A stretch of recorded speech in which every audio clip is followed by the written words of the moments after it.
where we review all the best sports clips from around the country. Now, if this is your first time here, please, please, please consider subscribing. We are building an amazing community here. I truly see this channel just as much as yours as it is mine. I want to build something that's really, really special that we're all proud to be part of. I read every single comment. So if you think what I'm saying is the most ridiculous thing ever, let me know in the comments below. If you think what I'm saying is awesome and amazing, then also definitely let me know, please. Either way, let's get into some discussions, let's get into some fights, but ultimately, let's just have some fun and just be part of something truly special and something that we want to be part of, that we want to go to, a channel that we are excited to interact with and watch clips and have conversations and, dare I say, build friendships. It's just something that I really believe in, and it's something that we're already having really, really great success. This channel is brand new and we're already over 500 subscribers, which is, pretty amazing, honestly. I know it's not 1 million subscribers just yet, but like I said, I just started really posting videos like a week or two ago. So it's growing, and it's all because of you guys, and I cannot thank you enough. And it's just really, really exciting. So without further ado, let's get to it right now. We're with First Things First. Right now, kind of my favorite show. It's talking about the Cowboys versus Commanders. Is it possible that the Cowboys play an F game against the Commanders? And this is an interesting one because the Commanders are technically, as Brew puts it, a tomato can, a terrible team. The Cowboys are great at beating up terrible teams. That's kind of where they're, getting their bread and butter right now. But they're on the road. And the Cowboys are terrible on the road. So this is really, really going to be a fascinating matchup because, I'll reveal who I think is going to win a little bit later. And this is definitely a harder one for me because, yes, I will always admit that I am legitimately an Eagles fan. So obviously, naturally, I do not love the Cowboys. But as I always say when I have to admit that I'm an Eagles fan, I am not the Nick Wright version of a Chiefs fan. I call out the Eagles all the time. I do not automatically say, oh, no one can beat them, they're the best, blah, blah, blah, blah, blah, blah, blah. Cowboys are awful. This team's awful. That team's awful, because they're threats to the Eagles, like Nick does to like teams like the Bills and whoever else, and the Cincinnati Bengals. So just want to let everyone know that from the top. But without further ado, let's get into this clip. And we know what the Cowboys do, coach, to tomato cans. So that's a good sign. Good sign. The other problem, though, is that they're bad signs as well. It's on the road. Mm-hmm. And Dallas is darn near a tomato can on the road. Tomato can right? good. Right, they're tomato can adjacent, 3-5, all right? And Nick has spoken this week, coach, like the Cowboys are just rolling. Thank you. They've lost 2 of their last 3 games. The one win was questionable. No, all right? It was controversial. All right, controversial. There was a terrible call the other way. that affected both teams. The tripping call happened first and was egregious, right? And that would have ended the game. And then there was the 2-point conversion mishap. I'm just saying it wasn't a great win. And I thought they got outplayed. But for the great 92-yard play, which was a great play by Dak and CD. Dak. And the great drive in the fourth quarter. But all that said, they also haven't scored more than 20 points in 3 weeks. Hello. All right. This is a team that its offense is supposed to be great because the defense can be run on. So, and F game's on the board. I'm not predicting the upset. I don't know if anybody up here is. I'm not predicting the upset, but an F game is definitely on the board, Coach. Correct.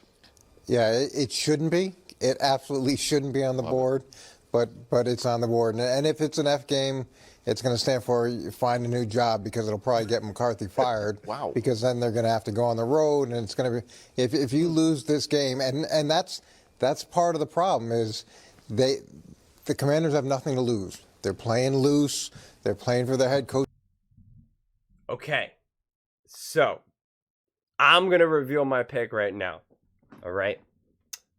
I've been on fire with my picks. Every prediction, and I told you guys before, I don't want to get in the habit of making predictions because I don't necessarily believe in them. My personal passion and what I think I'm actually good at is analyzing the after the effect, after the game, right? I'm more interested in post-game analysis than before game analysis. And so I like to break down the teams and, look at the wins and the losses, how they were played, and, stuff like that. Talk about things that are affecting psychologically, culture, all that type of stuff. Not just predict who's going to win. If I thought that I was good at predicting wins, as I always say, I would just be gambling. I'd be living in Las Vegas and just living that high life, or I'd have, DraftKings or, whatever people use these days. And I don't do that. So I don't really like sports gambling. I think it's, bad. Sorry to say. But so in terms of this, I am going to pick, and I'm probably being influenced by being an Eagles fan, but also this is right up the Cowboys playbook to lose this game. Here's the thing. If the Cowboys win by like 2 touchdowns or 3 touchdowns, they're going to be like, look what we did. No one can beat us. We are the best. We got this. Let's go. And it's like, you beat a terrible team. Cool your jets. And on one side, I want to see them do that because then they're going to be feeling so good about themselves and it's going to be delusional. And, then who knows who they play going into the playoffs. So, the Cowboys are just notorious for this type of stuff.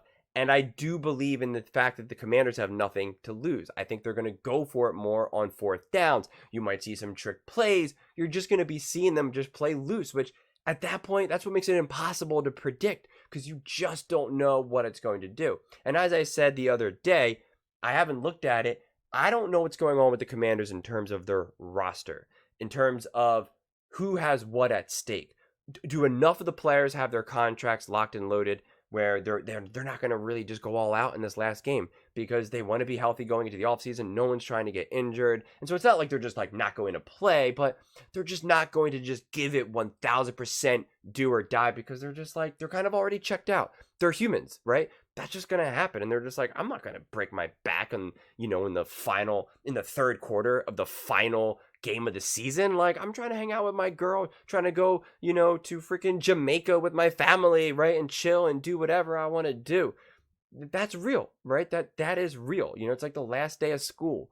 And so, but if they have enough players that are either fighting to stay just in the league, or if they're trying to fight to get a big contract or just a contract in general, and they're just trying to maximize how much money they can make, then you're going all out. And then there's also pride. What also makes this an interesting matchup is that it is the Commanders versus the Cowboys, and it is home, and the team doesn't want to get steamrolled, right? So that then goes up against my narrative of even if you are locked and loaded in a good contract and you're good, you're still not going to want to get beat because there is a lot of pride, and you definitely don't want to see the Cowboys celebrate, because they would be celebrating that they just won the NFC East, and I don't know if they're going to be putting on like hats and stuff or shirts. I don't really remember if they do that once you clinch like the NFC East. So, and the Commanders are not going to want that, right? And that's obvious.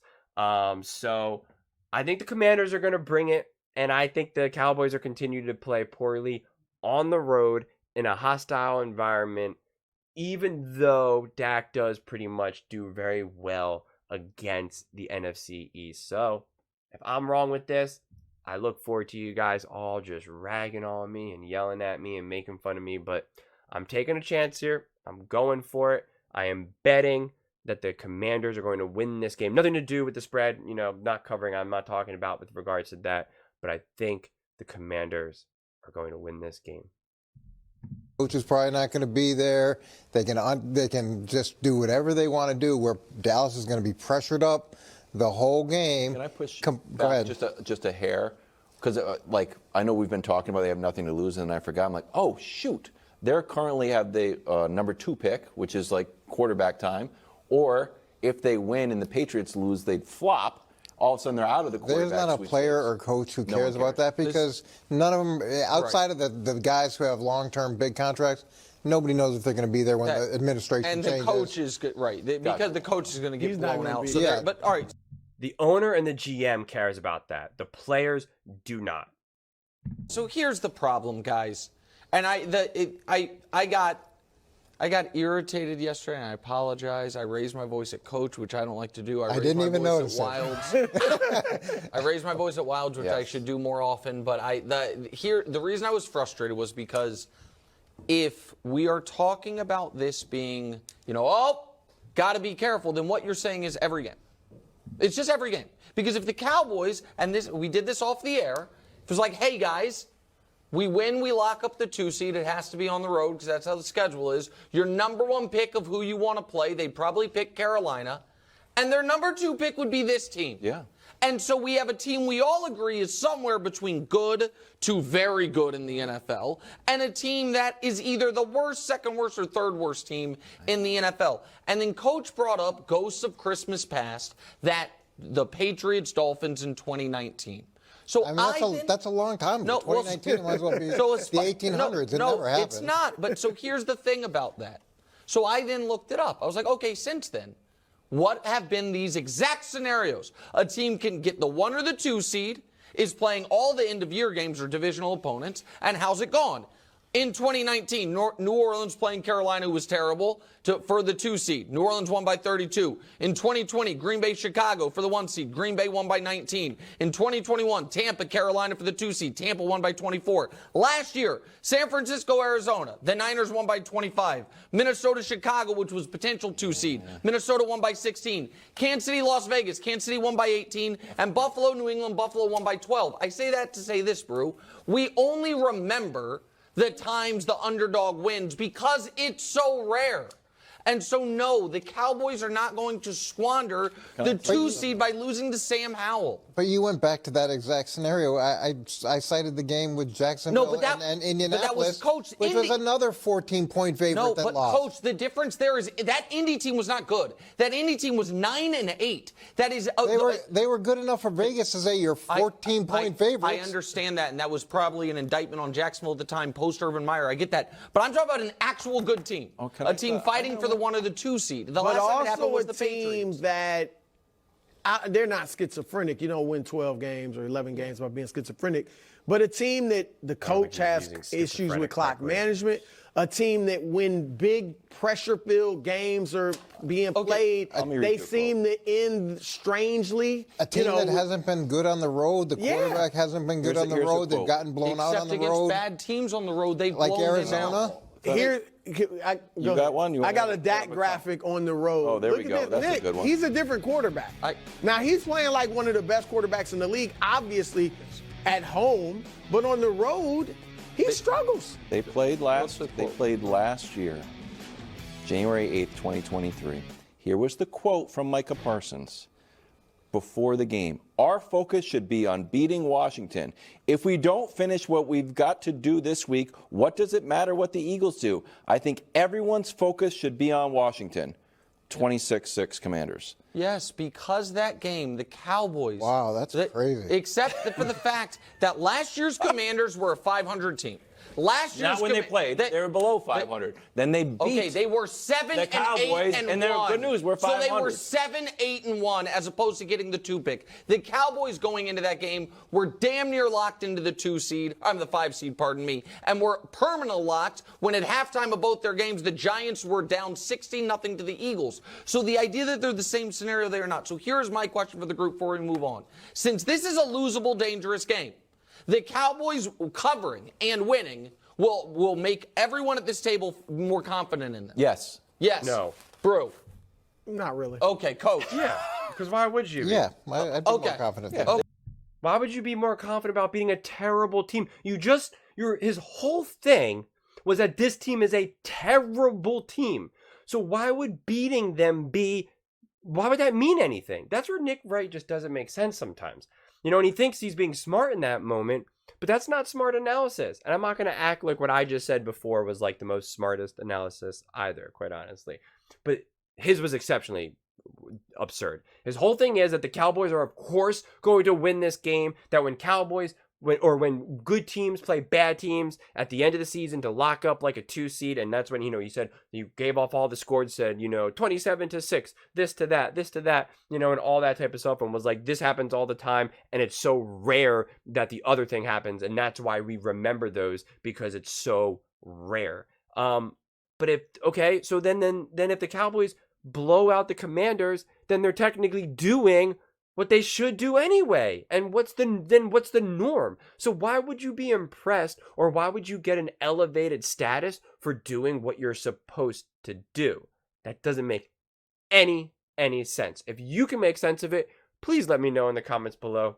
I honestly can't. I would absolutely love to hear your thoughts on this one. Again, I read every single comment, so if you think what I'm saying is ridiculous, and I bet a lot of you are going to say that I'm being ridiculous right now, let me know in the comments below. I would love to hear your thoughts, and if you agree with me, obviously, also definitely let me know.